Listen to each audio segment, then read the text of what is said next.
নমস্কার বন্ধুরা, প্রচ্ছন্ন ইতিহাস চ্যানেলে আপনাদের সুস্বাগতম। আজ আমরা আবার চলে যাব মুঘল আমলে।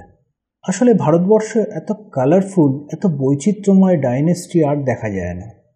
কত শেড, কত বিতর্ক, তার কতটাই বা আমাদের সামনে আসে। বেশিরভাগটাই থেকে যায় কুয়াশার অন্তরালে। তাই মুঘল সাম্রাজ্যের কুয়াশা ঢাকা ইতিহাসের কোনো শেষ নেই।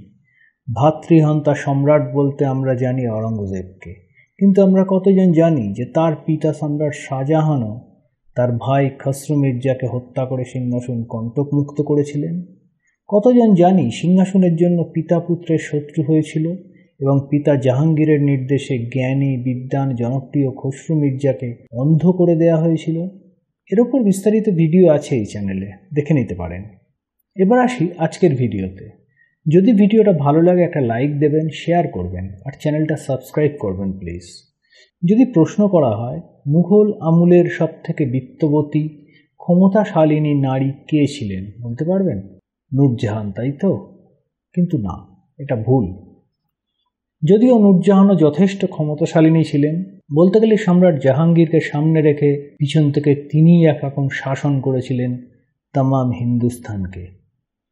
তবু এই প্রশ্নের উত্তরে নূরজাহানের নাম সঠিক না, কারণ তাকে সম্রাট জাহাঙ্গীরের ছায়াতে থেকে সব কাজ করতে হয়েছিল। এর সঠিক উত্তর হবে জাহানারা বেগম, সম্রাট শাহজাহান ও মমতাজের প্রথম সন্তান। যখন মমতাজ মারা যান তখন তার বয়স ছিল মাত্র 17 বছর। তিনি ছিলেন অপূর্ব সুন্দরী শাহজাদি। বলা হয় সেই সময় তিনিই ছিলেন সর্বাপেক্ষা সুন্দরী রমণী। এছাড়াও তিনি ছিলেন অত্যন্ত বিদুষী। মমতাজের মৃত্যুশয্যায় তিনি কথা দিয়েছিলেন পিতা এবং ভাইয়ের দায়িত্ব নেবেন, এবং সেই দায়িত্ব তিনি শেষ দিন অবধি পালন করে গিয়েছিলেন। সেই সময় মুঘল শাহজাদিদের পুঁথিগত বিদ্যার পাশাপাশি দাবা, পাশা ইত্যাদি খেলা, অস্ত্র শিক্ষা, শিকার ইত্যাদি করারও রীতি ছিল। জাহানারা বেগমও এর ব্যতিক্রম ছিলেন না। তার শিক্ষার ভার ছিল সম্রাট জাহাঙ্গীরের সভাকবি তালিব আমুলির সুযোগ্য কন্যা সাতি আল নিশা খানামের ওপর। কোরআন ও পার্সিয়ান সাহিত্যে তার বিশেষ পারদর্শিতা ছিল। এছাড়াও তিনি শাহজাদিকে সহবত ও গৃহস্থালির শিক্ষা দিতেন। অতি অল্প বয়স থেকেই তিনি রাজকার্যে অংশগ্রহণ করতেন। দেশীয় ও আন্তর্জাতিক বাণিজ্যের তত্ত্বাবধানের দায়িত্ব ছিল তারই ওপর। এছাড়াও যেসব দরবারি ও বিদেশিরা সম্রাট শাহজাহানের সাথে যোগাযোগ করতে চাইতেন তাদের মধ্যস্থতার দায়িত্ব ছিল জাহানারা বেগমের ওপর। তার আরও একটা গুরুদায়িত্ব ছিল, সেটা ছিল পারিবারিক বিবাদের মীমাংসা করা। এক কথায় তিনি হয়ে উঠেছিলেন মুঘল দরবারের এক অত্যন্ত ক্ষমতাশালিনী ব্যক্তিত্ব। এরপর 1631 সালে মমতাজের মৃত্যুর পরে মাত্র 17 বছর বয়সে তিনিই হয়েছিলেন মুঘল সাম্রাজ্যের ফার্স্ট লেডি। সরকারি কাজ করলেও তিনি একই সাথে ছিলেন অত্যন্ত নিপুণ গৃহকর্ত্রী। সম্রাটের রক্ষণাবেক্ষণ থেকে শুরু করে সম্রাটের পোশাক আশাকও নির্বাচন করতেন তিনি। বলতে গেলে সংসারে তিনিই ছিলেন সব থেকে ক্ষমতাশালী ব্যক্তি। তার নির্দেশেই চলত রাজ পরিবার। তাকে ভাইয়েরা যথেষ্ট সম্মান করত। যদিও তিনি দাঁড়ার সমর্থক ছিলেন, তবুও সিংহাসন লাভের পরে সম্রাট অরঙ্গজেব কখনো তাকে অশ্রদ্ধা করেননি, বরং তিনি জাহানারা বেগমকে বাদশা বেগম উপাধি দেন। মমতাজ চেয়েছিলেন তিনি দাঁড়ার সাথে নাদিয়া বানু বেগমের বিবাহ দেবেন। মমতাজের সেই ইচ্ছা পূর্ণ করেছিলেন বড় দিদি জাহানারা। তিনি নিজে দাঁড়ার সাথে নাদিয়া বানু বেগমের বিবাহের তত্ত্বাবধান করেছিলেন। সম্রাট শাহজাহান বিভিন্ন বিষয়ে তার সাথে পরামর্শ করতেন। তাকে রাজকীয় শিলমোহরের দায়িত্ব দেওয়া হয়েছিল। তার ফরমান ও নিশান জারি করার পূর্ণ অধিকার ছিল। তিনি পর্দার আড়ালে থেকে বিভিন্ন সরকারি ও আন্তর্জাতিক আলোচনা সভায় যোগদান করতেন এবং গুরুত্বপূর্ণ মতামত দিতেন। তিনি এমনই ক্ষমতাশালী ছিলেন যে সম্রাটের কাছে যাবার আগে দেশীয় রাজন্যবর্গ ও বিদেশি রাষ্ট্রদূতরা তার হস্তক্ষেপ প্রার্থনা করতেন, যাতে সম্রাট তাদের প্রতি সহানুভূতিশীল হন। ফরাসি ভ্রমণকারী এবং চিকিৎসক ফ্রাঁসোয়া বার্নিয়ার তার স্মৃতিকথা ট্রাভেলস ইন দ্য মুঘল এম্পায়ারে লিখেছেন, জাহানারা বেগম এতটাই ক্ষমতাশালী এক রাজকন্যা ছিলেন যে তিনি যে কোনো কারুর ভাগ্য তৈরি করে দিতে পারতেন। শাহজাহান তার প্রিয় কন্যার প্রতি এতটাই আস্থা রাখতেন যে নির্দেশ দিয়েছিলেন রয়্যাল টেবিলে এমন কোনো খাবার আসবে না যেটা জাহানারার তত্ত্বাবধানে প্রস্তুত করা হয়নি। 1644 সালে সম্রাট শাহজাহান যখন আওরঙ্গজেবের উপর ক্ষুব্ধ হয়ে তাকে পদচ্যুত করেন, তখন জাহানারা ভাইয়ের পক্ষ নিয়ে বাদশাহের কাছে দরবার করেন এবং অনুরোধ করেন তাকে তার হারানো পদে পুনর্বহাল করার। শাহজাহান তখন মেয়ের কথা মেনে নিয়েছিলেন এবং আওরঙ্গজেবকে ক্ষমা করে দিয়েছিলেন। তার আগ্রা ফোর্টের বাইরে নিজের প্রাসাদে থাকার অনুমতি ছিল, যা রাজ পরিবারের অন্যান্য মহিলাদের ছিল না। তিনি তার নিজস্ব আদালত গঠন করেছিলেন, যেখানে তিনি বিভিন্ন উচ্চপদস্থ ব্যক্তিবর্গ, মন্ত্রী, রাজ কর্মচারী, ধর্মগুরু এবং রাষ্ট্রদূতদের সাথে সরকারি বিষয় নিয়ে আলোচনা করতেন ও তাদের অভাব অভিযোগের মীমাংসা করতেন। তার রাজধানী থেকে দূরে নিজের ইচ্ছায় ভ্রমণ করার উপরও কোনো রকম বিধিনিষেধ ছিল না, যেটা সেই সময় প্রথা বিরুদ্ধ ছিল। তিনি জনসাধারণের সাথে মিশে কাজ করতেন, তাদের অভাব অভিযোগ শুনতেন এবং যথাযোগ্য ব্যবস্থা নেবার আদেশ জারি করতেন। জাহানারা বেগম নারীদের সুরক্ষার জন্য বেশ কিছু কাজ করেছিলেন।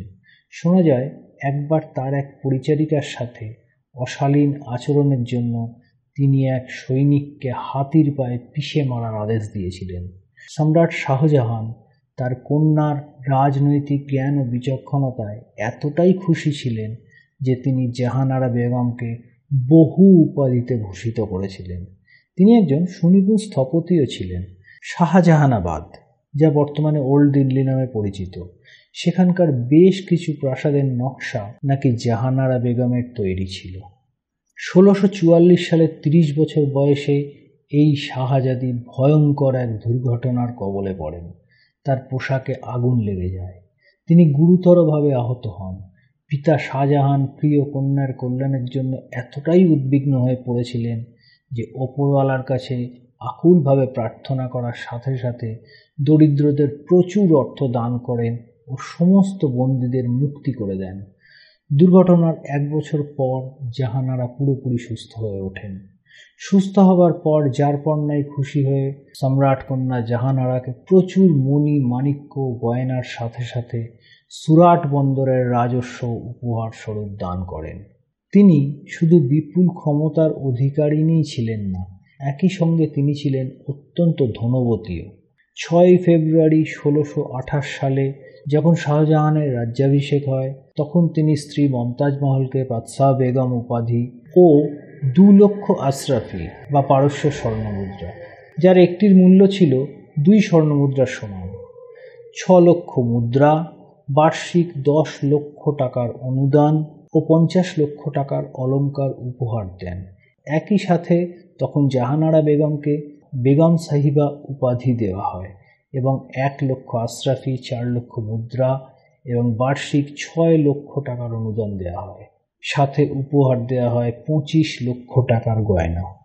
মমতাজের মৃত্যুর পর সম্রাট মমতাজের ভাগের অর্থের অর্ধেক দেন জাহানারা বেগমকে, আর বাকি অর্ধেক বাকি সন্তানদের মধ্যে সমান ভাগে ভাগ করে দেন। তাকে পানিপথ সহ বেশ কয়েকটি পরগনার রাজস্বের অধিকার দেওয়া হয়েছিল।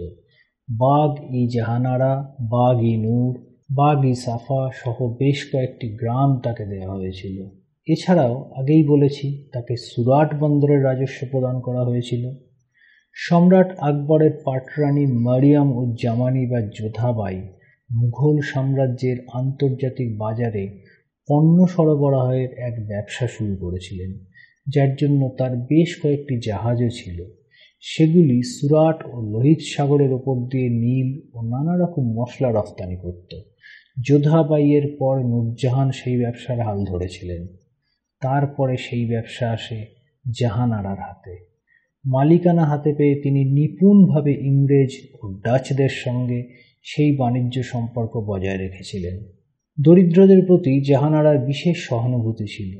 তিনি একটি নতুন জাহাজ কিনেছিলেন যার নাম ছিল সাহিবি।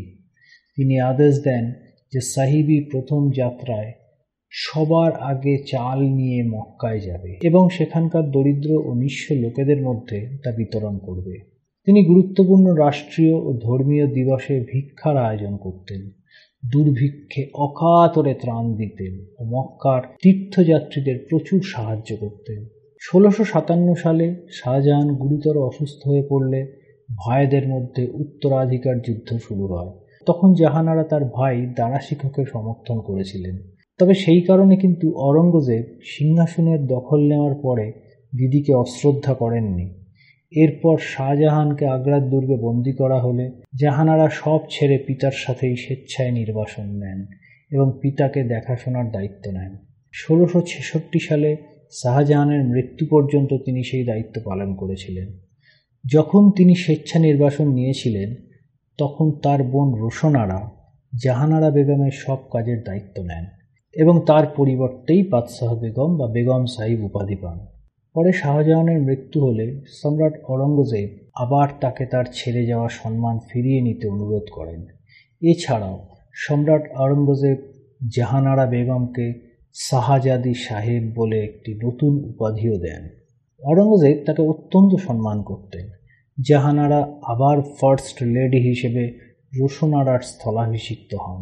সম্রাট শাহজাহানের সময় জাহানারা বেগমের বার্ষিক ভাতা ছিল ১০ লক্ষ টাকা। অরঙ্গজেব তা বাড়িয়ে ১৭ লক্ষ টাকা করে দেন। তাকে দিল্লিতে একটি বিশাল প্রাসাদ দেওয়া হয়। সেখানে অরঙ্গজেব রাজনীতি ও নানান বিষয়ে দিদির থেকে পরামর্শ নিতেন প্রায় প্রতিদিন। তিনি সম্রাট অরঙ্গজেবের ভুল সিদ্ধান্তের সমালোচনা করতে পিছপা হতেন না বা নিজের যুক্তির সত্যতা প্রমাণ করতে সম্রাটের সাথে তর্ক করতেন। সম্রাটের কোনো ভুল সিদ্ধান্তের সমালোচনাও করতেন অকপটে এবং সম্রাটকে দোষারোপ পর্যন্ত করতেন। এত রূপবতী, বিদুষী, ক্ষমতাশালী ও ধনবতী শাহজাদি কিন্তু সারা জীবন কুমারী ছিলেন। বলা হয় তার সমকক্ষ কোনো পুরুষ তখন কোথাও ছিল না, তাই তিনি অবিবাহিতাই থেকে গিয়েছিলেন সারা জীবন। জাহানারা তার জীবদ্দশায় তার সমাধি নির্মাণ করেছিলেন যা খোলা আকাশের নিচে, অর্থাৎ সমাধির কোনো ছাদ নেই, ঠিক যেমনটা অরঙ্গজেবের সমাধিতে আছে। ১৬৮১ সালের ১৬ই সেপ্টেম্বর ৬৭ বছর বয়সে এই বিপুল ক্ষমতাশালী ও ধনবতী শাহজাদির মৃত্যুর পর আওরঙ্গজেব তাকে এক মরণোত্তর উপাধি দেন, সাহিবাত উজ জামানি। জাহানারা বেগমকে নতুন দিল্লির নিজামুদ্দিন দরগা কমপ্লেক্সে তার তৈরি সমাধিতেই সমাহিত করা হয়। কেমন লাগলো আজকের ভিডিও? যদি ভালো লাগে তাহলে একটা লাইক দেবেন, শেয়ার করবেন আর চ্যানেলটা সাবস্ক্রাইব করবার অনুরোধ রইল। আজ তাহলে এখানেই শেষ করছি। নমস্কার।